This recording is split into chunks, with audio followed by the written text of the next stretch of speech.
ప్రముఖ నటి రకుల్ ప్రీత్ సింగ్ సోదరుడు అమన్ ప్రీత్ సింగ్ ను డ్రగ్స్ కేసులో సైబరాబాద్ కమిషనరేట్ అధికారులు అదుపులోకి తీసుకున్నారు.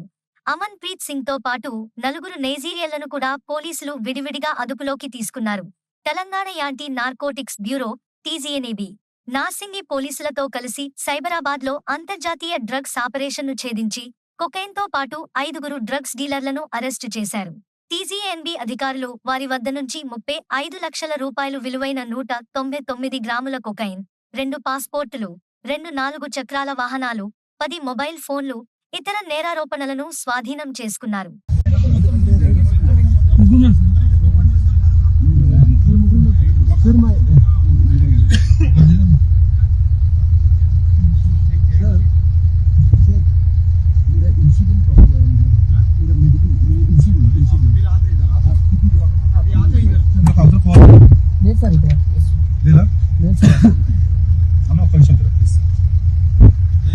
మీరు అర్జున్ ఇంకా అర్జున్ కాదా?